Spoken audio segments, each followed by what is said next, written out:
L'expérience humaine est l'état où l'observateur explore chaque facette de son esprit.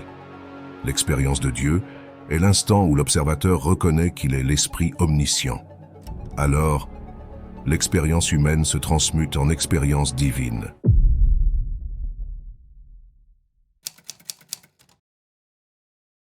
En 1927, une découverte scientifique bouleversa à jamais la vie de chacun. Vous en avez peut-être déjà entendu parler. Elle se nomme l'interprétation de Copenhague, formulée par les physiciens Niels Bohr et Werner Heisenberg. Cette découverte prouve que l'univers dans son intégralité est créé par l'esprit. Plus précisément, elle démontre que l'état d'esprit d'un individu détermine l'ensemble de la réalité dans laquelle il vit au quotidien. Si cela vous paraît fou, vous n'êtes pas au bout de vos surprises. Dans cette vidéo, nous allons aller encore plus loin, car ceci n'est que le début de l'explication. Vous découvrirez qu'en plus de cela, il est en réalité possible pour l'être humain de s'affranchir de la mortalité. Car il a été prouvé que les cellules du corps humain réagissent directement aux instructions de l'esprit qui les anime. Mais le plus incroyable, c'est que contrairement à ce que l'on pourrait penser, cela est très simple à comprendre. Il suffit d'en avoir conscience, et c'est tout le but de cette vidéo. Je vous recommande donc de bien rester jusqu'à la fin, car chaque phrase a son importance. Et parfois, comme dans un film, c'est à la fin que l'on comprend tout, même ce qui paraissait fou au début. Tout d'abord, j'aimerais expliquer plus en profondeur ce que Niels Bohr et Werner Heisenberg ont découvert lors de l'interprétation de Copenhague. Brièvement, cette interprétation s'intéresse à la mécanique quantique, c'est-à-dire à l'étude du comportement des particules subatomiques qui composent toutes les choses dans l'univers. Pour faire simple, étudier le comportement des particules subatomiques revient à étudier comment les choses prennent forme. Cela ouvre la porte à une compréhension profonde de la manière dont l'univers, notre corps et même notre cerveau ont pris forme. En d'autres termes, c'est l'étude de la réalité dans son ensemble. Ce qui est incroyable dans ces recherches, c'est que les physiciens ont découvert que l'observation influence directement le comportement des particules subatomiques. En clair, l'attention de l'esprit est intrinsèquement connectée à toutes les particules de l'univers. Cela signifie que l'esprit humain influence constamment la réalité qui nous entoure. Mais alors, comment cela est-il possible?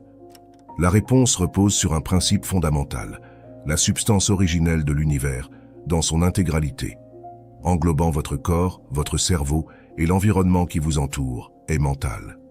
De nombreux enseignements spirituels l'avaient déjà affirmé, et aujourd'hui, la science le confirme. Tout est esprit, l'univers est mental. Si nous comprenons que la substance de l'univers est essentiellement mentale, il devient évident que l'esprit est la force la plus puissante qui soit. Expliquons cela de manière claire et simple. Pendant longtemps, on a enseigné le mythe d'une réalité matérielle, comme si elle était une vérité absolue. Pourtant, il n'a jamais existé de réalité matérielle. Ce que l'on considérait comme de la matière n'était que le fruit d'un état hypnotique collectif. Sachant que l'univers est mental, la conscience d'un individu croyant fermement à des limitations comme la mortalité engendre, par sa nature même, l'illusion d'un corps limité. En réalité, l'état de conscience d'un individu est ce qui détermine non seulement la structure de son corps, mais également celle de l'univers qui l'entoure. Cependant, la nature réelle de la réalité, elle, ne change pas. La substance est et demeure toujours spirituelle. C'est simplement l'apparence que l'esprit donne à cette substance spirituelle qui varie. Ainsi, on ne crée pas la réalité, on la comprend, et c'est en la comprenant que nous la faisons apparaître pour ce qu'elle est vraiment. Par exemple, un individu conscient de sa divinité, c'est-à-dire conscient qu'il est esprit, donc éternel et illimité, transmet cette conscience à ses cellules. Cependant, en vérité, le corps est déjà lumière. La cellule mère, parfois appelée cellule du Christ, porte déjà en elle cette vibration divine, cette substance spirituelle immaculée. Ce que l'esprit conscient fait, c'est simplement permettre à cette lumière d'apparaître pour ce qu'elle est vraiment, la manifestation parfaite de l'esprit. En d'autres termes, il ne s'agit pas de transformer le corps, mais de révéler sa véritable nature, qui est divine, éternelle et sans limitation. Le principe est simple, tout est esprit, et par conséquent, vous êtes le maître absolu de votre réalité. Cela signifie que c'est à vous de diriger votre vie en fonction de ce que vous souhaitez manifester. Comprenez bien qu'il ne s'agit pas d'espérer ou d'attendre un changement extérieur, mais de vous consacrer pleinement à une réalité voulue et de vous y tenir avec constance. Niels Bohr disait « Dans le drame de l'existence, nous sommes à la fois acteurs et spectateurs. » Pourtant, celui qui prend conscience de sa véritable nature divine ne vit plus aucun drame. Il devient l'acteur souverain de sa propre vie, dirigeant son esprit et ses pensées là où il souhaite aller. Votre état de conscience détermine non seulement l'apparence de votre corps, mais aussi celle de l'univers qui vous entoure. Cependant, la nature réelle de la réalité ne change jamais. Elle reste spirituelle. Ce que vous modifiez, c'est l'apparence que l'esprit attribue à cette substance divine, en fonction de votre état de conscience. Ainsi, vous ne créez pas la réalité. Vous la comprenez et la laissez apparaître telle qu'elle est vraiment. Prenez l'exemple de la chenille. Elle ne reste pas là, espérant qu'un miracle la transforme en papillon. Elle perçoit son idéal de papillon et s'y consacre totalement, formant sa chrysalide jusqu'à ce que la transmutation soit complète. Ce n'est qu'alors, une fois devenue pleinement ce qu'elle est, qu'elle peut déployer ses ailes et voler. De la même manière, l'homme, conscient de sa divinité, révèle son corps divin, libéré de toutes illusions telles que la mortalité. Il devient alors libre, pleinement maître de son existence. Mais cela amène une question essentielle. Jusqu'où m'a mené mon état d'esprit actuel? Réfléchissez-y un instant. Il y a seulement quelques décennies, la communication par radio semblait miraculeuse. Les téléphones portables, les ordinateurs ou les intelligences artificielles relevaient de la science-fiction. Aujourd'hui, ces choses font partie de notre quotidien et paraissent évidentes.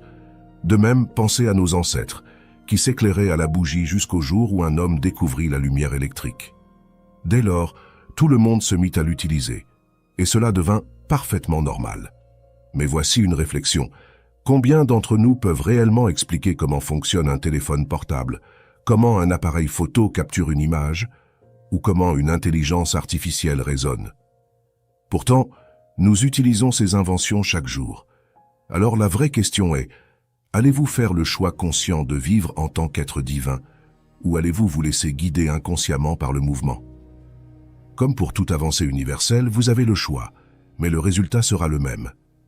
Vous pouvez suivre la tendance consciemment, en comprenant ce qui se passe, ou bien vous laisser porter sans jamais en saisir la cause. Être conscient, c'est être maître. La décision vous appartient. Serez-vous l'acteur pleinement conscient de votre existence ou le spectateur passif d'une réalité dictée par une illusion? Aujourd'hui, nous sommes à un moment où tout est révélé. Il n'y a plus de mystère. Nous savons désormais que tout est esprit et que l'univers est mental. Par ailleurs, nous comprenons que l'état de conscience dans lequel nous nous trouvons détermine non seulement la structure de notre vie, mais également celle de notre corps. Un esprit pleinement conscient de sa dignité divine n'hésite pas à marcher sur les eaux ou à transcender ce qui autrefois semblait impossible. Et cela ne relève en rien du miracle. En 1912, le docteur Alexis Carrel, récipiendaire du prix Nobel de physiologie ou médecine, a démontré que la cellule mère du corps humain est parfaite. Cela signifie que la toute première cellule formée dans le corps est entièrement lumière, immaculée et spirituelle par essence. Sa substance est mentale, sans défaut ni limitation. Cependant, dès que cette cellule évolue dans un corps animé par un esprit limité, sa vibration s'abaisse. Cette diminution vibratoire altère son apparence, lui conférant cet aspect que l'on a longtemps qualifié de matériel. En réalité, cette transformation n'est qu'un reflet du degré de conscience dans lequel l'esprit réside. Une conscience restreinte, pleine de croyances limitantes, réduit la vibration de cette cellule, l'empêchant de révéler pleinement sa nature lumineuse. Mais lorsque l'esprit atteint un état de conscience illimité, affranchi de toute limitation, cette cellule conserve son état parfait, lumineux et immuable. Cette apparence parfaite, issue d'une substance spirituelle, n'est pas isolée. Elle est en totale harmonie avec son environnement, car tout est de même nature. Il n'existe aucune séparation entre la cellule et l'univers qui l'entoure. Tout est unité. Cela explique pourquoi un esprit pleinement conscient de cette vérité, à savoir que toutes choses sont spirituelles, transcende les lois apparentes de la matière Cet esprit marche sur les eaux, vole avec les oiseaux, traverse les flammes et conserve sa forme parfaite indéfiniment. Ce phénomène s'explique simplement. Puisque tout est de la même substance, il n'y a pas de conflit vibratoire. Le corps et les flammes, étant de nature spirituelle identique, coexistent harmonieusement. Il n'y a ni opposition ni barrière, car tout est un. Cet état de conscience ultime est ce que nous appelons Dieu. Dieu représente le principe vibratoire parfait qui maintient l'univers en tant qu'unité indivisible. L'homme, par son esprit, peut atteindre Dieu et par cette réalisation devient Dieu lui-même. Ce n'est pas une métaphore, mais une vérité absolue. L'homme conscient de sa divinité manifeste la perfection en toute chose, car il reconnaît qu'il est, depuis toujours, un avec le tout. Cependant, vous comprendrez qu'il ne s'agit pas de créer Dieu, mais de le reconnaître et de l'atteindre pleinement en conscience. Dieu est le principe perpétuel qui maintient l'univers en tant qu'unité. Il est la somme de toute substance, de toute connaissance, de tout pouvoir et de toute vie. Dieu est l'état d'unité absolue, que l'on peut également traduire par l'état d'être d'amour. L'amour est la vibration ultime, la clé de tout alignement. Dans cet état, l'esprit est pleinement conscient de son unité avec le tout. Pour illustrer cela simplement, imaginez que l'amour est ce qui permet à l'homme de restaurer consciemment cette unité. Cependant, cette unité n'a jamais été perdue. Depuis toujours, vous êtes le tout. Prenons une métaphore. Imaginez que vous êtes un chêne et que votre corps représente une feuille. Au départ, vous regardez les autres feuilles comme distinctes de vous-même. Mais en détournant votre attention de la feuille pour remonter vers la source, les racines, vous réalisez que depuis toujours, vous êtes le chêne. Vous comprenez alors que chaque feuille n'est qu'une expression différente de cet esprit unique que vous êtes. Ainsi fonctionne la réalité. Tout, absolument tout, est une expression de l'esprit. Par conséquent, il ne s'agit pas de créer une version idéale de vous-même, mais de l'atteindre en conscience. C'est cela que l'on appelle la véritable conscience. La conscience, en essence, est l'état dans lequel l'homme se reconnaît dans sa totalité, au-delà des illusions. C'est l'état où l'homme réalise pleinement qu'il est Dieu. L'homme peut choisir d'être conscient d'une partie de lui-même ou de tout ce qu'il est. Cela revient à faire un choix simple mais puissant. Allez-vous embrasser votre divinité dans son intégralité ou rester limité à une perspective fragmentée? La mortalité en réalité n'est qu'une illusion. Beaucoup se demandent comment cela peut-il être vrai alors que j'ai vu des gens mourir. Pour comprendre cela, il est essentiel de se rappeler que tout est esprit. Personne ne meurt véritablement. Chaque être retourne simplement à la source. Cependant, il est possible de choisir de conserver son corps et son apparence jeune éternellement. Comment cela fonctionne-t-il? Cela repose sur l'état de conscience. De la même manière que vous avez autrefois accepté l'idée que vous étiez programmé pour vieillir et mourir, vous pouvez maintenant adopter fermement l'idée que vous êtes la vie éternelle. Cette conviction transmettra à vos cellules l'information de leur perfection originelle.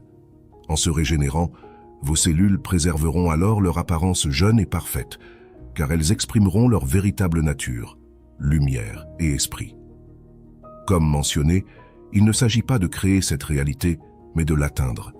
Vos cellules sont, depuis leur origine, parfaites. Il s'agit simplement de ne pas perturber leur processus naturel de régénération. C'est cela, la véritable résurrection, permettre à la perfection d'être telle qu'elle est, sans entrave ni limitation. Cependant, sachez qu'il ne s'agit pas d'espérer ou de rêver. Cela demande une ferme dévotion à cette unique vérité. Engagez-vous pleinement dans cette compréhension et tenez-y fermement jusqu'à ce qu'elle devienne une réalité vivante à travers vous.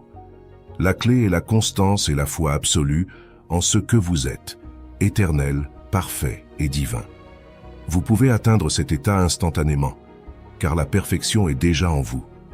Cependant, la vitesse à laquelle cette prise de conscience se manifeste dépend de votre propre nature et de votre engagement. Il s'agit donc de se consacrer pleinement à la perfection jusqu'à l'atteindre dans sa totalité. Comme mentionné précédemment, la chenille n'espère pas devenir papillon. Elle entame sa métamorphose à l'abri des regards, dans son cocon, et s'y consacre totalement. Elle ne demande l'avis de personne, car la transmutation se fait au sein de son propre être. La vérité réside déjà en elle, Il n'y a aucun besoin de chercher à l'extérieur ce qui se trouve exclusivement en vous. Pour comprendre cela sous un angle plus scientifique, la théorie des quanta l'illustre parfaitement.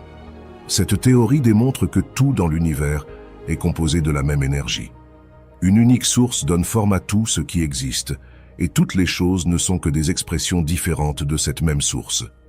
Cette source, c'est Dieu, l'amour, l'énergie d'unité absolue, la seule et unique réalité. Ainsi, chaque être qui prend forme est une expression de cet esprit d'unité au sein même de cette unité. Cependant, lorsqu'un individu se perçoit comme isolé ou séparé, il entre dans un état de conscience qui n'est pas aligné avec la réalité. Il se déconnecte illusoirement de la source, ce qui dégrade le degré vibratoire de son esprit et par conséquent de son corps. Cette déconnexion le conduit dans l'illusion de la mort, mais cette mort n'est qu'une illusion.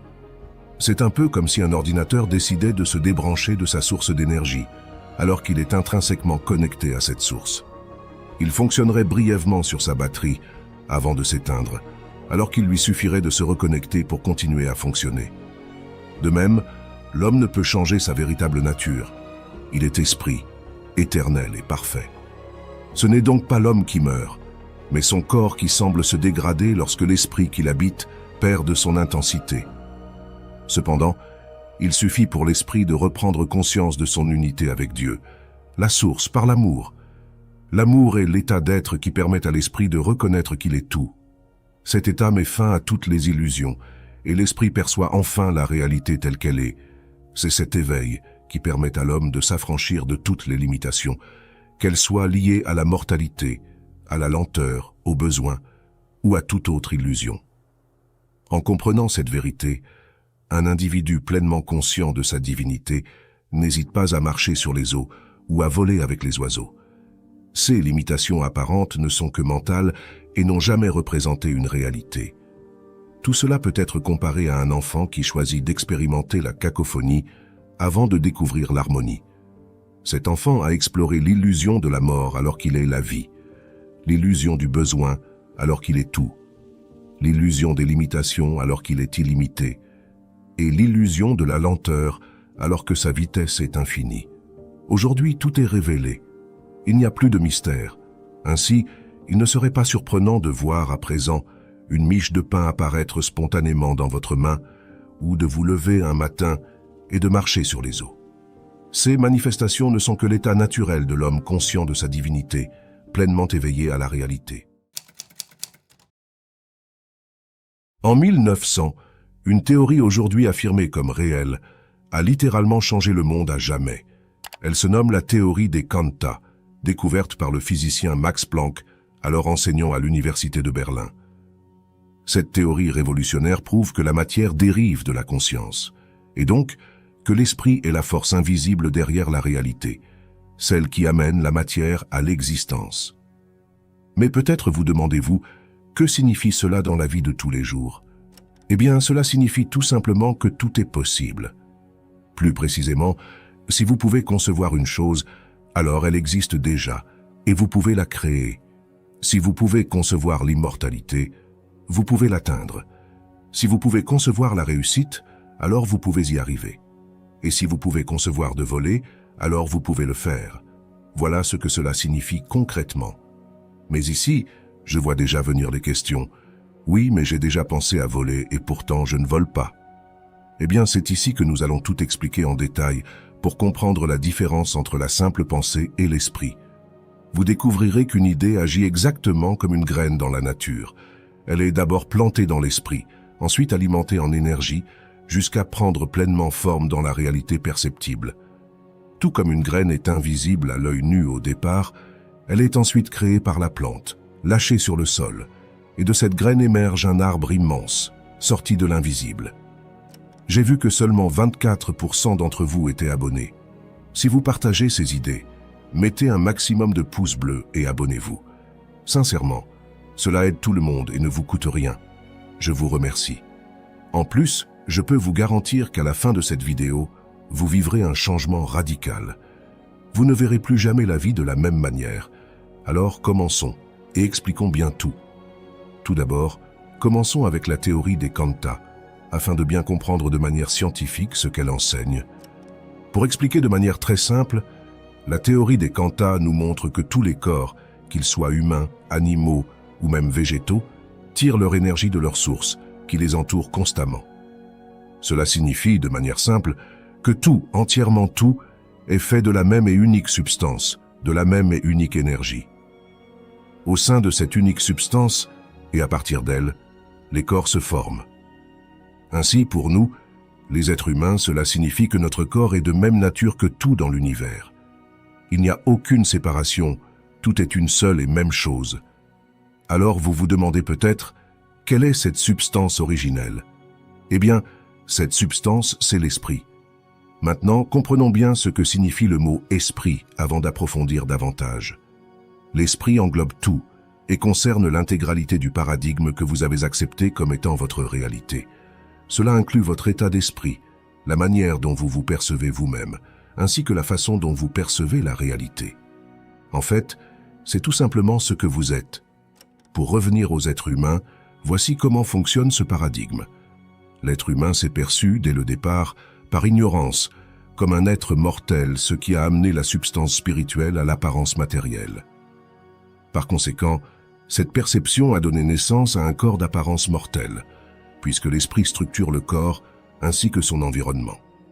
Ensuite, le fait que l'homme se perçoive comme devant marcher, être lent, ou encore craindre certaines choses comme le feu ou la radioactivité, fait que le corps est programmé pour réagir en conséquence. Le corps intègre cette perception et se crée donc des limites. Par exemple, il peut être blessé par le feu ou affecté par certaines substances dangereuses. C'est la raison pour laquelle on nous a toujours enseigné que le feu brûle, que certains aliments peuvent être dangereux, etc. Mais il est important de retenir que cela n'est qu'une demi-vérité. Pourquoi une demi-vérité? Parce que ces choses sont vraies uniquement parce que l'esprit qui habite le corps les accepte comme telles. En réalité, c'est l'esprit qui décide de ce que le corps peut ou ne peut pas subir. Pour bien comprendre cela de manière concrète, faisons un tour dans la nature. Nous allons nous intéresser aux graines, car elles sont le meilleur exemple pour comprendre la vie. Et une fois que vous aurez saisi cela, plus rien n'aura de secret pour vous. Prenons l'exemple d'un simple oignon, comme ceux que vous avez dans votre cuisine. Vous prenez cet oignon, puis vous le placez tout seul dans un placard, dans le noir. Après quelques jours, vous verrez de ce simple oignon émerger plusieurs tiges, dépassant même la taille de l'oignon lui-même. Mais alors, vous observez l'oignon et vous remarquez qu'il n'a ni racines ni lumière. Et pourtant, il a fait émerger tout cela de lui-même. L'oignon a littéralement créé de la matière. Et c'est ici, avec une expérience aussi simple que celle-ci, que nous comprenons quelque chose de fondamental. L'oignon, en ayant simplement en lui l'idéal de sa forme achevée, qui est l'allium sepa, attire à lui la substance universelle pour manifester cet idéal à travers lui. En d'autres termes, l'oignon a en lui la vision de ce qu'il est censé devenir, et cette vision attire la substance nécessaire pour créer sa forme. Il n'a donc pas eu besoin de racines pour grandir, ni de lumière, car en ayant son idéal en tête, tout s'est structuré selon sa volonté. Ainsi, nous comprenons qu'un esprit se fixe un idéal à atteindre, puis assimile la substance nécessaire pour manifester cet idéal. L'esprit n'a aucune limite, il idéalise et il est, tout simplement. Mais alors, quel serait l'idéal ultime, l'idéal de perfection? Si l'esprit se fixe un idéal et que tout se structure autour de lui pour le manifester, quel est l'idéal naturel de l'être humain? La réponse est simple, c'est Dieu. Tout comme l'oignon porte en lui l'idéal de devenir allium sepa, et la chenille porte en elle l'idéal de devenir papillon, l'homme porte en lui l'idéal de devenir Dieu. Cela n'a jamais été un hasard. Depuis l'origine, tout est déjà inscrit en nous. Le docteur Alexis Carrel, prix Nobel de médecine, l'a prouvé en découvrant que la cellule mère de l'homme est christique, c'est-à-dire parfaite dès sa création. Elle est programmée pour la vie éternelle, pour la régénération continue. Cette cellule de Dieu est là, en chacun de nous. Mais ce n'est pas seulement biologique, c'est également une vérité universelle. La théorie des quanta le prouve. Tout est un. L'homme et l'esprit. Comme l'a dit le physicien Erwin Schrödinger, la multiplicité des soi n'est qu'apparence. La somme totale des esprits est un. Cela signifie que nous ne sommes pas des individus séparés, mais des expressions de l'unique esprit universel. L'univers tout entier est contenu en nous, et le corps humain n'en est qu'une image. L'homme est l'image de l'Esprit créateur. Depuis toujours, cette graine divine a été placée en nous, mais il s'agissait simplement de la laisser germer naturellement, sans la bloquer. En fait, tout comme pour l'oignon, il s'agit simplement pour l'homme de ne pas interférer avec cette vérité, mais de la reconnaître. Tout comme l'oignon reconnaît qu'il est Allium Sepa, l'homme reconnaît qu'il est Dieu, et laisse donc cet idéal se manifester naturellement à travers lui, tout simplement. Dieu est donc l'idéal naturel de l'homme, et ce depuis toujours. C'est la raison pour laquelle le mot Dieu est universellement connu. Il représente le degré de perfection ultime de l'esprit, l'état vers lequel tout tend. En atteignant cet idéal, nous transmutons l'univers entier au même état. Si nous sommes l'esprit et que l'univers est contenu dans cet esprit, alors tout ce qui existe suit notre transmutation. Et aujourd'hui, cet idéal est atteint. C'est comme si la chenille avait enfin réussi à devenir papillon et qu'un nouveau cycle s'était ouvert, où des millions de papillons naissent. C'est exactement ce qui se passe aujourd'hui. L'idéal de Dieu s'est réalisé, et des milliers d'hommes et de femmes sont conscients de cette vérité et ont atteint cet état d'accomplissement. Si tu en es aussi conscient, alors n'hésite pas à propulser cette vérité en la partageant à tes proches ou en mettant simplement un petit pouce bleu. Même un geste aussi simple peut avoir d'immenses répercussions. Nous sommes donc arrivés au moment clé de cette évolution. L'idéal n'est plus à atteindre. Il est là. Il est nous. Nous n'avons qu'à le reconnaître, à le laisser émerger, et l'univers tout entier se transforme avec nous. Mais maintenant, comme avec l'exemple de l'oignon, comment cela se traduit-il dans la vie de tous les jours? En fait, c'est très simple. Comme dit précédemment, l'idéal de Dieu est déjà en l'homme. Mais alors, certains se demandent pourquoi certaines personnes ont encore des corps mortels, pourquoi le feu me brûle, ou pourquoi je ne peux pas voler. Eh bien, venons-en à l'explication concrète. Comme mentionné, la cellule mère de l'homme est naturellement divine, elle est déjà parfaite. Cependant, comme l'a expliqué le docteur Alexis Carrel, le paradigme de l'esprit, lorsqu'il est encore rempli de croyances limitantes, empêche cette cellule d'exprimer pleinement sa perfection. L'esprit humain d'autrefois, croyant en la mort et aux limitations par ignorance, bloquait cette cellule, l'empêchant de se déployer pleinement. Mais au fil des cycles, l'esprit a appris à se connaître et à se maîtriser. C'est un peu comme un musicien débutant qui commence par jouer de la cacophonie, mais qui, à force d'expérience, apprend à produire de l'harmonie. C'est exactement ce processus qu'a suivi l'esprit humain. Et maintenant, il s'agit simplement pour nous d'affirmer notre divinité en pleine conscience. Dans la vie quotidienne, cet état d'esprit divin s'apparente à l'amour. Comme le disait Schrödinger, la multiplicité des soi n'est qu'apparente, la somme totale des esprits est un. Cette phrase est la réalité absolue. C'est ce qu'on appelle le principe perpétuel d'unité, qui n'est rien d'autre que Dieu, et qui se manifeste sous la forme de l'amour. L'amour, c'est la reconnaissance de l'unité véritable de la réalité. C'est d'ailleurs ce qu'explique parfaitement le Codex d'Elohim au travers des 13 principes fondamentaux de l'univers. À partir du moment où vous êtes pleinement conscient de cette vérité, vous laissez les choses être ce qu'elles sont vraiment. C'est ainsi que, naturellement, votre corps devient divin pour correspondre à votre esprit. De la même manière que, jusqu'à présent, vous avez grandi naturellement, formé une forme humaine, sans avoir besoin de tout ajuster consciemment, vous laisserez votre corps se transformer naturellement. Vous avez atteint Dieu, et maintenant, vous laissez la nature faire son travail. Votre corps se transmute d'instant en instant jusqu'à atteindre pleinement cet idéal. Ainsi, le fait de voler, de marcher sur les eaux, de traverser les flammes ou de régénérer vos cellules se fera naturellement. De la même manière que vous savez marcher naturellement, vous saurez voler naturellement au moment venu, ou même transposer votre corps d'un endroit à un autre. Car, tout comme l'oignon attire la substance nécessaire pour manifester son idéal, vous attirez à vous la substance nécessaire pour manifester votre divinité. Et je le rappelle, cet idéal est déjà atteint.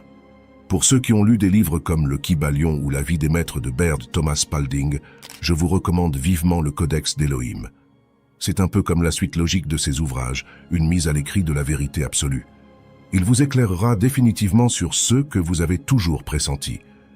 Je vous mets le lien dans la description.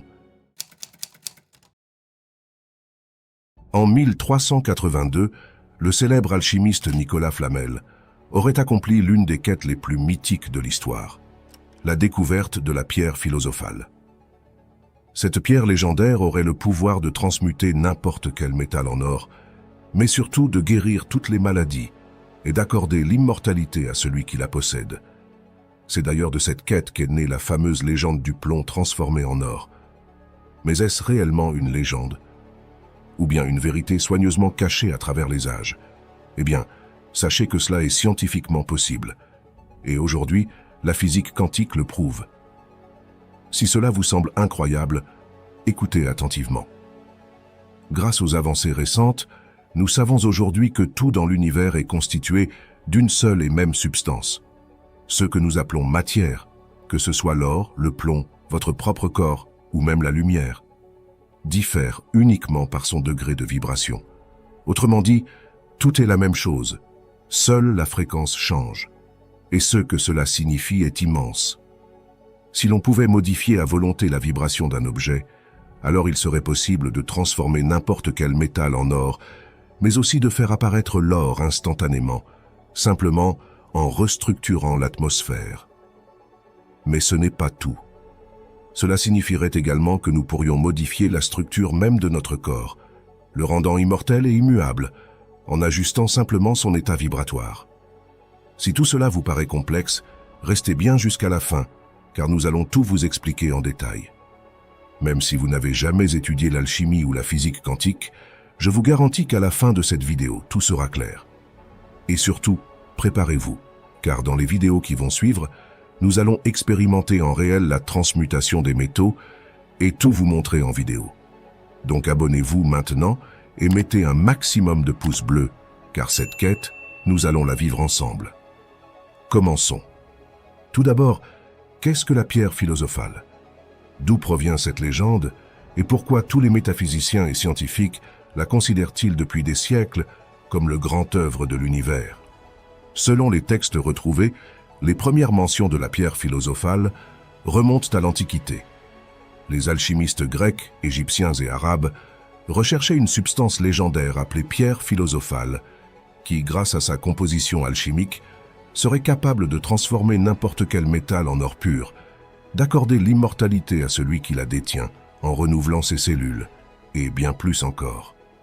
Pour eux, cette substance mythique était donc considérée comme l'ultime but, la clé, permettant de dépasser toutes les limitations de l'homme. L'abondance de richesses en transmutant les métaux en or, la fin des maladies et de la mort grâce à l'immortalité. C'est ainsi qu'elle fut vue comme le grand œuvre absolu, un pouvoir infini capable de libérer l'humanité de toutes ses contraintes. Mais cette légende prit une ampleur encore plus grande lorsqu'un célèbre alchimiste, Nicolas Flamel, aurait, selon la tradition, réussi à trouver cette pierre philosophale, transmuter les métaux en or, atteindre l'immortalité et vivre dans l'abondance. Tout cela après avoir décrypté un mystérieux livre alchimique. Des siècles plus tard, un autre homme du nom de Paracelse, célèbre alchimiste et médecin du XVIe siècle, affirma à son tour que la pierre philosophale était bien plus qu'un simple secret de transmutation. Pour lui, elle représentait la substance universelle, capable de guérir toutes les maladies, d'offrir la vie éternelle et de dévoiler les secrets cachés de l'univers. C'est ainsi que, depuis l'Antiquité jusqu'à aujourd'hui, la pierre philosophale est restée au cœur des plus grandes quêtes alchimiques, perçue comme le plus grand mystère de l'histoire. L'ultime secret réservé à ceux qui parviennent à en déchiffrer les lois. Mais alors cette pierre ou cette substance universelle existe-t-elle réellement? Et si oui, certains l'ont-ils trouvée comme le suppose la légende de Nicolas Flamel? Et si tout cela est vrai, pourquoi le monde entier n'en est-il pas au courant? Eh bien, nous allons justement répondre à toutes ces questions. Et attention aux spoilers, la pierre philosophale existe bel et bien, mais pas de la manière dont vous l'imaginez. La plus grande erreur qui fut transmise dans ces légendes fut l'esprit de dualité. Cette croyance erronée qui a conduit à penser que la pierre philosophale était une pierre physique, une quête extérieure, un objet que l'on pourrait trouver quelque part. Or, le véritable processus commence dans le silence, au cœur de son propre être. Mais pour bien comprendre tout cela, Nous devons maintenant entrer dans l'explication concrète et purement scientifique de la première étape, qui est de comprendre la réalité elle-même. Nous allons donc très simplement répondre à une question essentielle. Qu'est-ce que la réalité et comment la matière elle-même prend-elle forme? Déjà, il est essentiel de savoir, et vous le savez sûrement déjà si vous vous êtes intéressé à l'alchimie, ou si vous avez lu des livres comme le Kybalion ou le Codex d'Élohim, que le tout est esprit et l'univers est mental. De manière purement scientifique, il est aujourd'hui prouvé que tout dans l'univers est esprit, c'est-à-dire que la substance originelle de l'univers est spirituelle. C'est un point clé que de nombreux physiciens comme Niels Bohr, Werner Heisenberg et Max Planck ont expliqué à travers le principe d'incertitude, la dualité onde-particule et plusieurs autres démonstrations. Ils ont prouvé que tout est spirituel et que cette substance primordiale peut prendre une forme cristallisée que nous appelons matière, ou une forme subtile, invisible à l'œil, qui est purement énergétique. Ainsi, nous comprenons que l'esprit est la substance originelle de la réalité, à partir de laquelle se forme le monde visible. De manière plus scientifique, les physiciens expliquent que l'esprit, par le procédé de la conscience, perçoit des possibilités en lui-même et que, une fois structuré par son intention, ces possibilités prennent une forme visible. Pour imager cela simplement, lorsque vous percevez une possibilité dans votre esprit, comme par exemple celle d'être parfait, alors cette possibilité existe déjà, sinon vous ne pourriez même pas la concevoir. Ensuite, l'esprit, tel une graine, implante cette idée en lui et la maintient jusqu'à ce qu'elle se cristallise et prenne une forme visible dans la réalité perceptible. C'est ce processus que nous appelons la manifestation. Ainsi, la seule chose qui diffère entre la matière et l'énergie pure, c'est le degré vibratoire. En fait, que vous en ayez conscience ou non, vous le faites donc déjà tous les jours. Ainsi, nous comprenons aujourd'hui qu'il n'y a qu'un seul esprit, un seul être. Toutes les formes d'expression vivantes, toutes formes humaines, animales, végétales ou même minérales, ne sont que des expressions de ce même être, de la même manière qu'un arbre peut faire croître des branches à l'infini tout en restant le même arbre. Ainsi, tout dans l'univers est une seule et même chose, un seul esprit. Vous comprenez donc, à ce stade de la vidéo, que cet esprit est l'unité, c'est-à-dire qu'il est le tout, la conscience du tout, et donc que par conséquent, vous l'êtes aussi.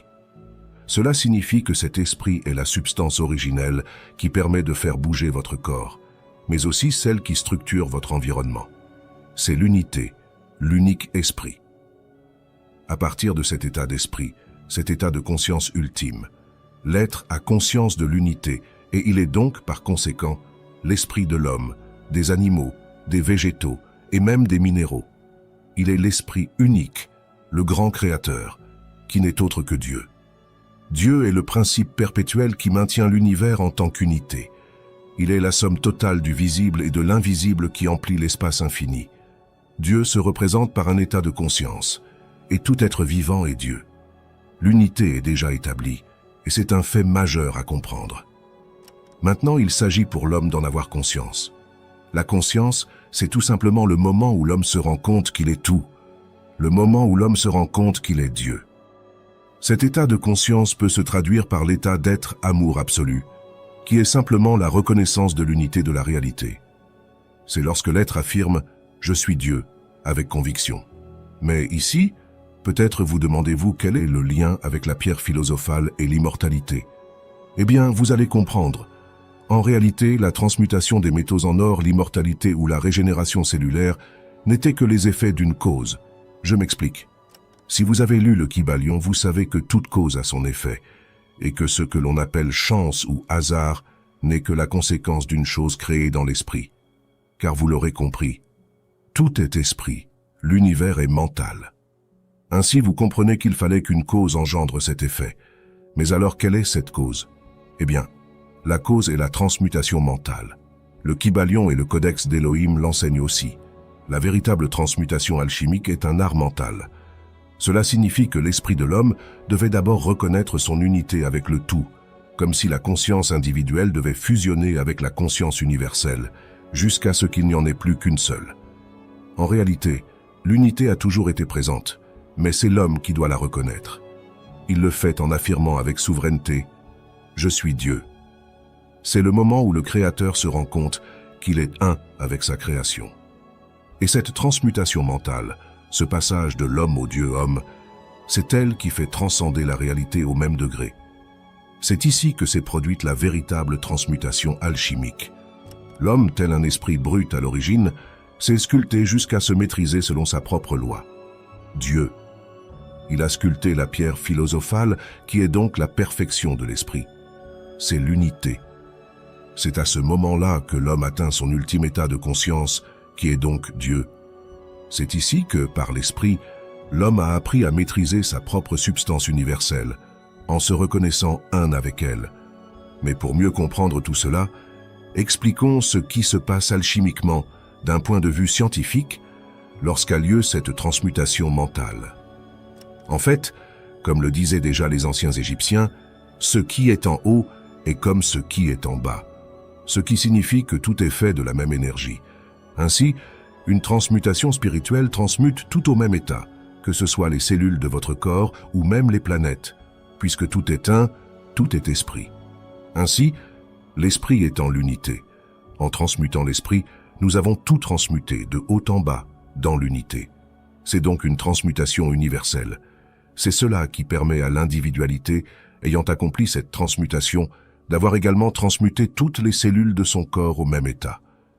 L'esprit ayant reconnu qu'il est Dieu, donc immuable, perpétuel et éternel, en unité avec le tout, devient unifié avec tout. Ainsi, au niveau cellulaire, cela se traduit par le fait que les cellules du corps deviennent de même substance que tout ce qui existe dans l'univers.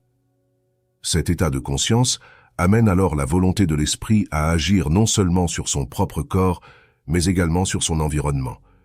C'est ainsi que l'esprit, ayant reconnu son omniscience, sachant qu'il emplit l'espace infini, devient directement maître de la substance universelle. C'est par cette maîtrise de l'esprit, grâce au principe, que l'homme peut amener le visible à l'invisible instantanément. Étant maître de la substance universelle, il peut en fait maîtriser la vibration de toute chose, en structurant la vibration des choses à sa guise. C'est ainsi, par exemple, que le plomb peut être transmuté en or, simplement en réarrangeant la disposition de ses atomes, donc en modifiant sa structure vibratoire. Et d'ailleurs, métaphoriquement, on comprend aussi que le plomb est à l'image de l'homme, et l'or à l'image de Dieu. En fait, la transmutation du plomb en or est simplement la conséquence de la transmutation de l'homme en Dieu. Et la vibration ultime, celle qui fait le lien entre le visible et l'invisible, c'est le verbe prononcé par la parole. C'est l'esprit qui parle, et cette vibration transmise par le verbe est celle qui réarrange ou fait prendre forme au visible. On peut d'ailleurs observer ce phénomène dans des expériences concrètes, comme celle du docteur Masaru Emoto, où l'eau exposée à des mots d'amour puis placée au congélateur a formé des cristaux harmonieux et équilibrés. Ce type d'expérience est également démontré dans le domaine de la cymatique, où des scientifiques comme Ernst Chladni ont exposé des plaques métalliques recouvertes de sable fin à différentes vibrations sonores. À mesure que le son était émis, le sable s'est réorganisé spontanément en forme parfaitement harmonieuse. Ainsi, le son, l'intention et la vibration modifient instantanément la structure atomique des choses. Alors, en comprenant aujourd'hui que de simples mots d'amour ont pu transformer la structure atomique de cristaux d'eau, ou même celle du sable, que se passerait-il si l'homme prononçait le verbe juste devant du plomb en fusion, sachant que le plomb est déjà très proche atomiquement de la structure de l'or? Se pourrait-il, grâce au verbe juste, que le plomb en fusion, exposé à la vibration parfaite, se réorganise en or, de la même manière que l'eau s'est cristallisée en formes harmonieuses après avoir été congelée? Eh bien, c'est l'expérience que nous allons réaliser dans l'une des prochaines vidéos. Nous allons, à l'aide d'un four à fusion et des connaissances en question, partir à la quête de la transmutation du plomb en or. Qui sait, peut-être que la transmutation du plomb en or, ou même la manifestation instantanée de toute chose à partir de la substance universelle, sera demain aussi évidente que d'appuyer sur un interrupteur pour allumer la lumière. Comme on dit, ce qui paraissait impossible hier est la norme d'aujourd'hui. Dans les années 1905, Albert Einstein a bouleversé le monde avec sa théorie de la relativité restreinte. Vous avez sûrement déjà entendu parler de l'équation légendaire qui en découle. E égale m fois c au carré. Elle explique que la matière peut se transformer en énergie, tout comme l'eau solide peut devenir liquide, ou même vapeur. Ce qui signifie donc que la matière et l'énergie sont de même nature. Jusque-là, tout le monde connaît. Mais ce que beaucoup ignorent, c'est la suite de l'explication. Et c'est là que ça devient intéressant.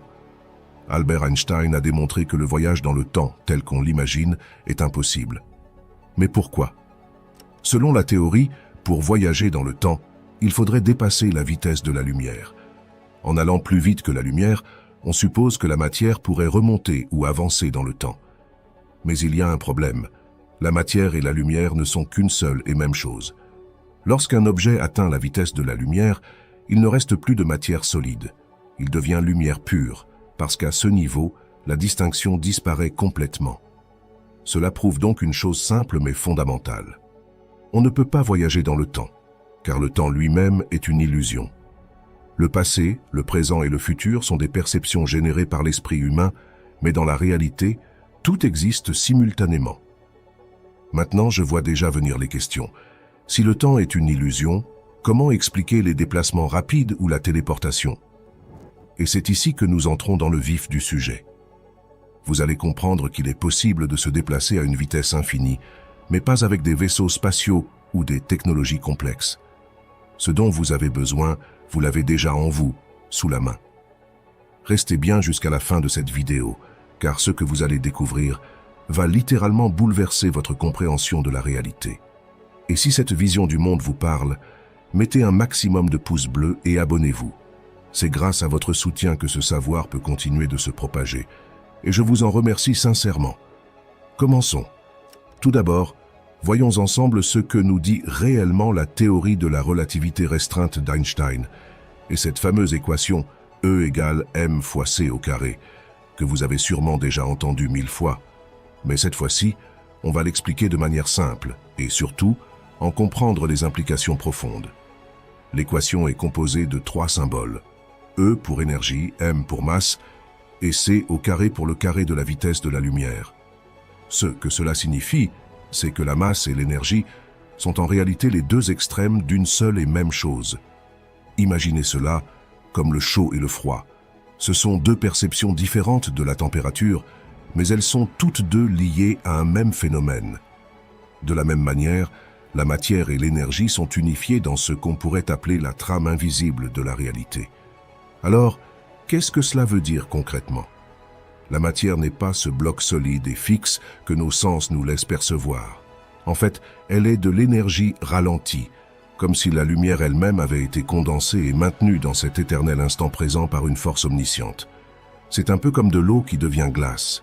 La nature de la substance ne change pas, mais son état, oui.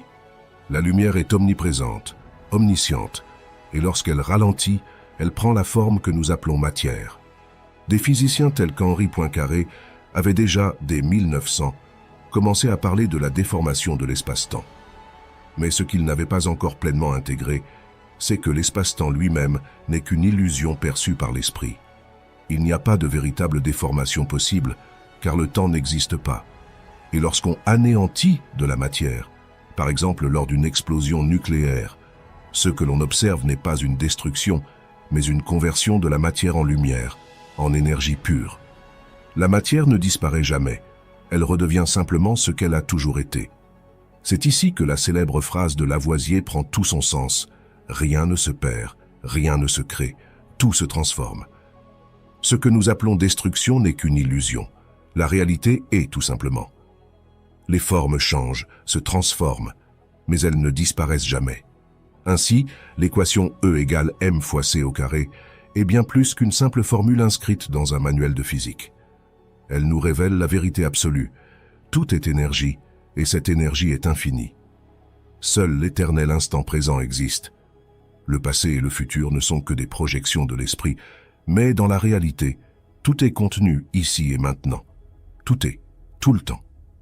Lorsque je dis que la destruction n'existe pas, beaucoup ont dû se poser la question. Mais alors, les gens qui meurent ou les bombes nucléaires qui détruisent des villes entières, ça ne compte pas comme de la destruction. C'est exactement ce point que nous allons éclaircir, et vous allez voir que la réalité est bien différente de ce que vous imaginez. À première vue, il est vrai qu'une explosion nucléaire peut paraître terrifiante, réduisant tout à néant sur son passage. Mais ce n'est qu'une apparence. Ce que nous voyons à l'œil nu, ce que nos sens nous disent, est souvent incomplet. En réalité, la matière ne disparaît jamais, elle se transforme. Pour comprendre cela, voyons comment fonctionne une bombe nucléaire. Prenons l'exemple de la fission nucléaire, qui est le mécanisme utilisé dans les bombes atomiques classiques. La fission se produit lorsqu'un neutron vient percuter le noyau d'un atome lourd, comme l'uranium-235 ou le plutonium-239. Ce choc brise le noyau en plusieurs fragments plus petits. Mais ce n'est pas tout. Cette fragmentation libère également des neutrons supplémentaires et une énorme quantité d'énergie sous forme de chaleur et de lumière. Pourquoi une si grande quantité d'énergie? C'est ici qu'intervient la célèbre équation E égale m fois c au carré d'Einstein. Lors de la fragmentation du noyau, une toute petite partie de la masse initiale est convertie en énergie pure. Cette conversion est amplifiée par la vitesse de la lumière au carré, ce qui explique pourquoi même une infime quantité de matière peut produire une explosion gigantesque. Les neutrons libérés continuent ensuite à frapper d'autres noyaux voisins, déclenchant une réaction en chaîne. Chaque fois qu'un noyau est brisé, de l'énergie est libérée, et cette énergie se manifeste sous forme d'une onde de chaleur, de lumière et d'un souffle destructeur. Maintenant, parlons de la fusion, utilisée dans les bombes à hydrogène. Contrairement à la fission, où les atomes sont brisés, la fusion consiste à réunir deux noyaux légers, généralement des noyaux d'hydrogène, pour en former un plus lourd, souvent de l'hélium. Ce processus se produit naturellement dans les étoiles, y compris notre Soleil. Pour que cette fusion ait lieu, il faut des conditions extrêmes de chaleur et de pression, comme celles que l'on trouve au cœur des étoiles. Lorsque les noyaux fusionnent, une petite partie de leur masse est également convertie en énergie, et encore une fois, grâce à E égale m fois c au carré, cette énergie est énorme. La fusion est bien plus puissante que la fission, car elle libère davantage d'énergie par unité de masse. C'est pourquoi les bombes à hydrogène sont beaucoup plus destructrices que les bombes atomiques classiques. Mais alors, que se passe-t-il vraiment lors d'une explosion? À première vue, on pourrait croire que la matière est anéantie, que tout disparaît. Mais ce n'est pas ce qui se passe. Ce que nous percevons comme une destruction est en fait une transformation de la matière en énergie. Lorsque la fission ou la fusion a lieu, la matière, qui est de la lumière cristallisée, se libère. Les atomes, qui étaient auparavant organisés sous forme solide, se désintègrent, et leur énergie est relâchée sous forme de lumière, de chaleur et d'ondes électromagnétiques. Ce processus est similaire à ce qui se passe lorsque de la glace fond pour devenir de l'eau, puis s'évapore en vapeur. La glace ne disparaît pas, elle change simplement de forme. De la même manière, lors d'une explosion nucléaire, la matière ne disparaît pas. Elle passe d'un état condensé, soit solide, à un état d'énergie pure. Ce qui était auparavant de la matière visible devient de la lumière et de la chaleur, prêtes à être à nouveau cristallisées sous une autre forme. Ainsi, ce que nous percevons comme de la destruction n'est qu'un processus de transformation. La lumière cristallisée, soit la matière, se libère, retourne à son état fondamental d'énergie et peut être recristallisée selon les conditions et l'intention. C'est exactement ce que Lavoisier disait avec sa célèbre phrase « Rien ne se perd, rien ne se crée, tout se transforme ». La réalité n'est qu'une danse perpétuelle entre la lumière et la matière, entre l'énergie et la forme. L'anéantissement n'existe pas, car tout est fait de la même substance, et cette substance ne disparaît jamais. En résumé, la fission et la fusion ne détruisent rien. Elles transforment simplement la matière en énergie, en lumière. Tout comme l'eau peut passer de la glace à la vapeur, la matière peut redevenir énergie pure avant de se recondenser sous une autre forme. Rien ne se perd, tout est toujours là. Maintenant, venons-en donc à la réelle puissance, et cessons les jeux d'enfants avec la bombe nucléaire ou la bombe à hydrogène. Si vous vous souvenez bien, au début de la vidéo, je vous avais dit que la matière est de l'énergie cristallisée, retenue dans l'éternel instant présent par une force invisible omnisciente. Mais quelle est cette force? C'est ici que nous découvrons la source, la force invisible et omnisciente qui maintient intégralement l'univers tel qu'il est aujourd'hui. L'observateur. En fait, la théorie des quanta et des physiciens tels que Niels Bohr, Max Planck ou Werner Heisenberg nous ont expliqué que la matière n'est rien d'autre qu'une extension de la conscience. L'univers tout entier est esprit. C'est la conscience qui ralentit l'énergie pure pour lui faire adopter des formes visibles. L'obscurité et la lumière, l'invisible et le visible, ne sont donc pas opposés, mais simplement deux facettes d'une même réalité. Pour l'image, lorsque vous fermez les yeux pour dormir, vous voyez qu'il fait noir, et pourtant, à un moment donné, des images apparaissent dans votre esprit. De l'obscurité jaillit la lumière. La réalité fonctionne de la même manière, mais à une échelle universelle. Tout ce qui existe prend forme à partir de la substance universelle qui est spirituelle. Peu importe la diversité apparente des formes, tout est un. Ce que nous trouvons impressionnant avec la fission ou la fusion nucléaire n'est qu'un jeu d'enfant en comparaison de ceux qui se passent réellement. Pourquoi? Parce que ces réactions ne créent pas de nouvelle énergie. Elles ne font que libérer celle qui est emprisonnée dans la masse. Mais alors, qui a placé cette énergie dans la masse au départ? C'est ici que la science s'arrête et que la compréhension maîtresse entre en jeu. Tout est esprit. La matière est simplement de l'énergie condensée par l'intention consciente de l'esprit. L'énergie nucléaire peut sembler immense, mais elle reste limitée par les lois de la physique. L'esprit, quant à lui, est la source même de l'énergie. Il n'est pas soumis aux lois qu'il a lui-même créées. Il peut transformer l'énergie à volonté, sans effort. C'est pourquoi le maître conscient, en comprenant cette vérité fondamentale, crée la réalité directement. Il n'a pas besoin de manipuler les structures déjà existantes ou de libérer de l'énergie en brisant des atomes. Il fait prendre forme aux possibilités directement à partir de l'esprit, par la simple maîtrise de lui-même. Les atomes, en réalité, ne sont pas des objets solides. Ce sont des champs de vibrations maintenus ensemble par la conscience. Le maître, étant lui-même esprit et conscient de son omniscience, est partout, en tout et dans tout. Conscient de la véritable nature de la réalité, il est affranchi des limitations illusoires telles que le temps, la séparation ou le besoin. Et bien sûr, il est affranchi de la plus grande illusion de toutes, la mort. Le corps humain, lui aussi, est un véhicule structuré et maintenu par l'esprit. Ce que nous appelons le corps matériel est en réalité une construction hypnotique. Le maître, lorsqu'il élève son esprit, élève également chaque atome de son corps au même degré de perfection. Là où la fission ou la fusion ne font que réorganiser les particules existantes, le maître, lui, est l'architecte de la réalité entière. Lorsqu'un maître reconnaît l'unité absolue de la réalité par l'amour, ce que nous appelons Dieu, il prend conscience qu'il est l'observateur, la source de tout. Il ne se contente pas de jouer avec les atomes en les transformant. Il crée directement à partir de la source, l'esprit. Ainsi, lorsqu'il veut voyager, il ne déplace pas son corps à proprement parler. Il change la vibration de son esprit pour être là où il veut être. Le corps, étant une projection de l'esprit, se rematérialise instantanément selon l'intention. Cette compréhension permet au maître de dématérialiser et de rematérialiser son corps à volonté. Comme le dit le Codex d'Élohim, c'est le jour où tu n'y penses pas, que le corps se transpose.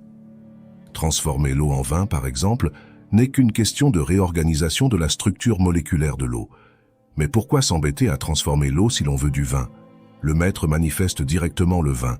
Là où la science transforme, le maître crée. Ainsi, la fission et la fusion nucléaire montrent qu'une simple réorganisation des particules peut libérer une énergie prodigieuse. Mais cette énergie est limitée par les lois de la physique, tandis que l'esprit, en tant que source de ces lois, est illimité. Un maître conscient sait qu'il n'est pas soumis aux limites observées par les sens. Il peut déclencher des transformations à volonté, sans avoir besoin de briser des atomes, ni de provoquer des réactions physiques. Il est déjà l'énergie, la lumière et la conscience unifiée. Le pouvoir de l'esprit dépasse de loin celui de la bombe nucléaire. Là où la bombe détruit, l'esprit crée. Là où la science voit des limites, l'esprit voit l'infini. Pour ceux qui souhaitent plonger encore plus profondément dans ces vérités et les comprendre pleinement, j'ai mis à votre disposition des documents scientifiques exclusifs, disponibles gratuitement sur mon école Entrepreneurs Motivés. Vous y trouverez également la formation intitulée Mindset Leadership, qui est spécialement conçue pour ceux qui ressentent le besoin d'un guide clair et détaillé. Ce n'est pas une simple série de vidéos, mais un véritable accompagnement, un processus qui vous mène d'élève à maître. Cependant, comprenez bien ceci, la formation n'a rien de magique. Elle est là pour éclairer le chemin, mais le véritable maître est déjà en vous. Les liens sont dans la description. En 1935, une expérience scientifique a bouleversé le monde à jamais. Vous en avez peut-être déjà entendu parler. Elle se nomme le paradoxe du chat de Schrödinger. Réalisée par le physicien Erwin Schrödinger, cette expérience démontre que la vie et la mort sont une seule et même chose. Plus précisément, des recherches plus profondes révèlent que l'univers tout entier est contenu dans l'esprit, et que ce que nous appelons la réalité est en réalité intégralement structuré par le paradigme qu'adopte l'esprit. Pour faire très simple, la construction mentale d'un individu détermine sa réalité, point. Ainsi, si vous êtes jeune un jour, vous pouvez l'être pour l'éternité. Si cela vous paraît fou, alors sachez que vous n'êtes pas au bout de vos surprises, car ce n'est que le commencement de l'explication. Ce que vous allez découvrir dans cette vidéo est non seulement véridique et purement scientifique, mais surtout, cela transformera votre vie à jamais. J'ai vu que 76% d'entre vous ne sont pas abonnés. Je vous remercierai infiniment d'augmenter le nombre d'abonnés et de pouces bleus sur cette vidéo, afin d'en faire des vidéos encore plus poussées par la suite. Je vous remercie. Commençons donc. Tout d'abord, qu'est-ce que l'expérience du chat de Schrödinger? C'est une expérience de pensée réalisée par Erwin Schrödinger en 1935, dans le but d'expliquer la physique quantique à l'échelle humaine. Mais avant de l'expliquer, comprenons déjà ce que dit la physique quantique au sujet de la réalité. Au fil des siècles, de nombreux physiciens comme Niels Bohr, Max Planck et Werner Heisenberg ont démontré, à travers de nombreuses interprétations comme celle de Copenhague, que tout dans l'univers est constitué d'énergie, d'accord? Et au fil de leurs expériences, ils ont remarqué que l'esprit humain joue un rôle dans le comportement de ces particules subatomiques à l'échelle quantique. Cependant, au fil du temps, nous savons désormais que ce qui est en bas est comme ce qui est en haut, et vice-versa, un enseignement inscrit depuis des siècles sur la table d'émeraude. En soi, la science confirme donc aujourd'hui que ce qui se passe à l'échelle atomique se passe également à l'échelle humaine. Cela signifie que l'esprit humain influence directement la réalité. C'est alors qu'intervient l'expérience du chat de Schrödinger, où Erwin a voulu trouver un moyen de représenter cela à notre échelle.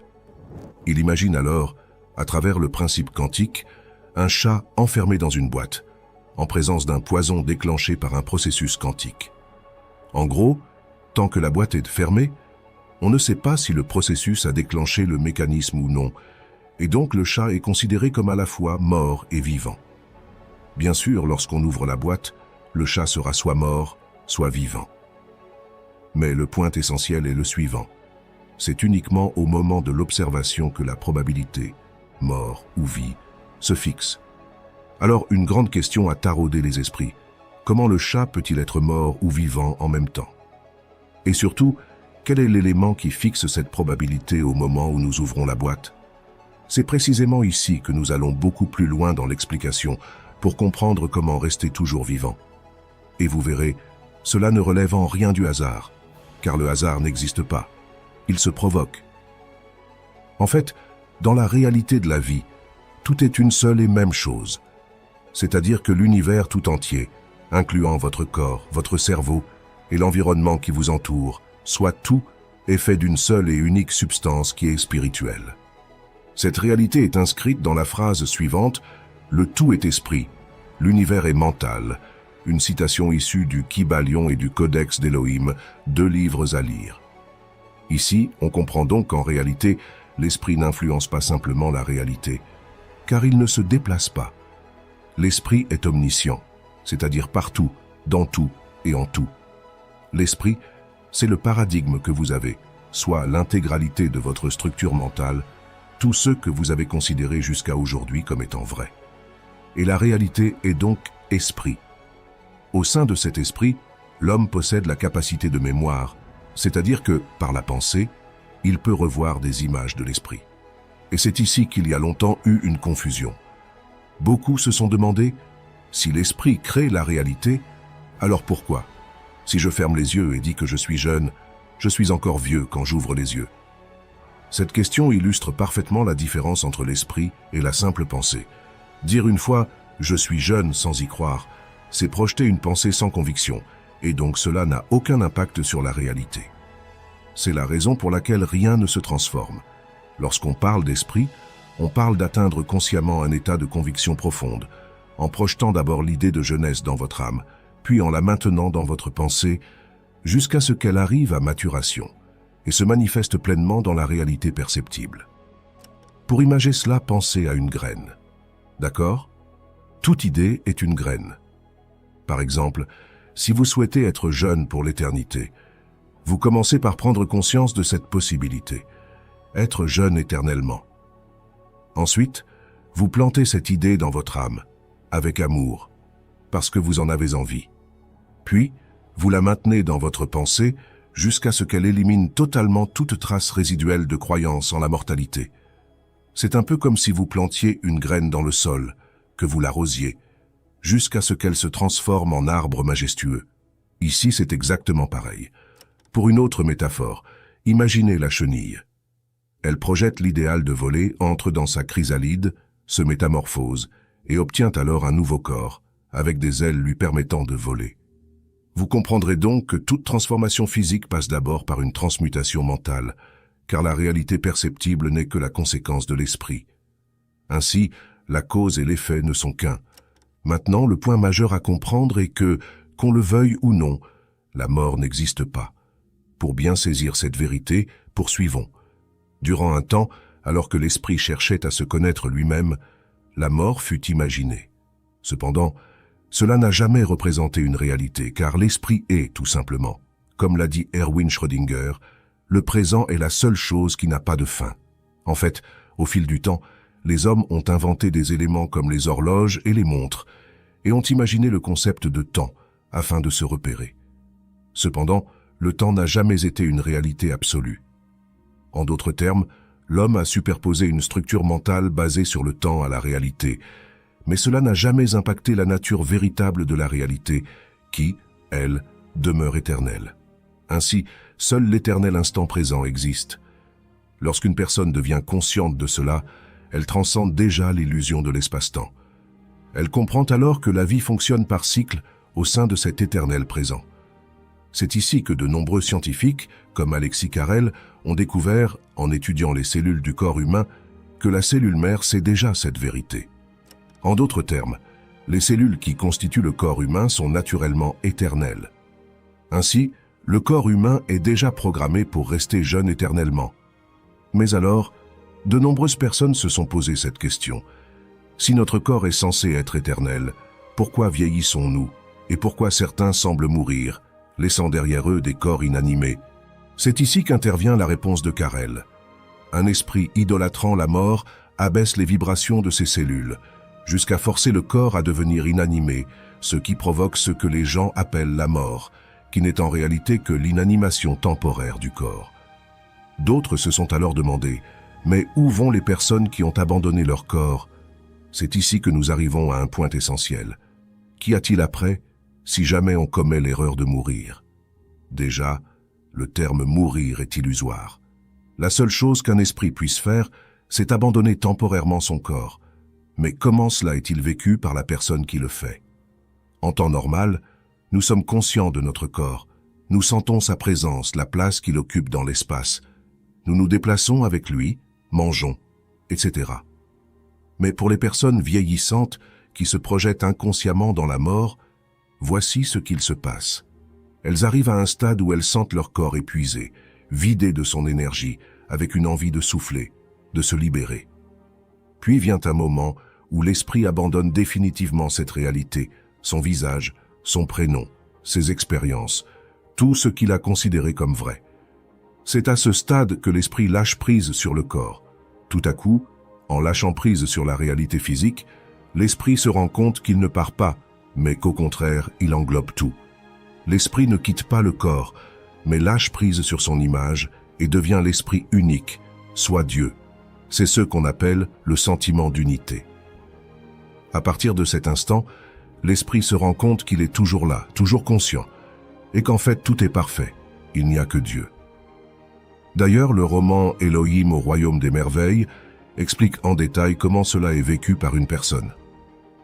Pour comprendre ceci au niveau scientifique, la théorie des quanta l'explique de la manière suivante. Lorsque l'esprit ne porte attention qu'à son corps, il se croit isolé et s'isole inconsciemment de lui-même, se déconnectant illusoirement de la source, jusqu'à abaisser son énergie au point où il finit par se refondre en lui-même. En comprenant cela, pourquoi attendre de mourir pour le réaliser? Autant le faire consciemment.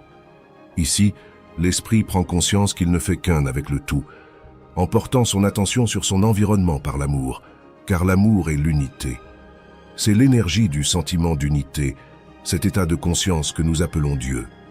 Ainsi, l'esprit se refond en lui-même et cela est transmis au corps. Le corps, à son tour, demeure en harmonie avec l'esprit et la mort n'est donc plus nécessaire. Pour mieux comprendre, fermez les yeux et imaginez que vous occupez tout l'espace infini, baigné dans un amour total. C'est cela le sentiment d'unité. À partir de cet état de conscience, la personne réalise qu'il n'y a pas de multiplicité des soi, mais que le nombre total d'esprits dans l'univers est un. Cet état de conscience est ce que nous appelons Dieu, soit la somme de toute substance, de toute vie, de toute chose. C'est la somme totale du visible et de l'invisible qui emplit l'espace infini. C'est cela, ce qu'on appelle la véritable résurrection, qui n'est rien d'autre que la régénération naturelle des cellules. De nombreuses espèces dans la nature le font déjà, comme les méduses Turritopsis dornii, capables de se régénérer à l'infini.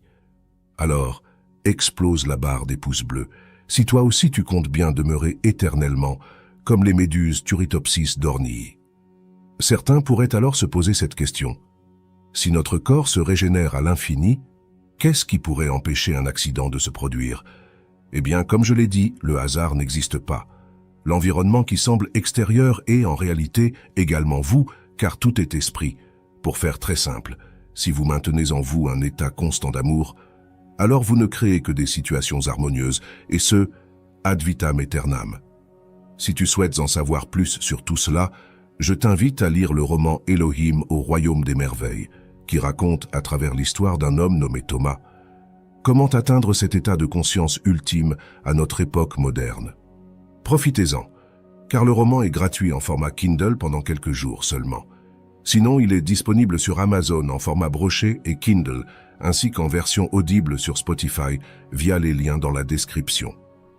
N'hésite pas non plus à t'abonner pour ne rien manquer. De nombreuses vidéos inédites arrivent très bientôt. Alors, à tout de suite dans une prochaine vidéo.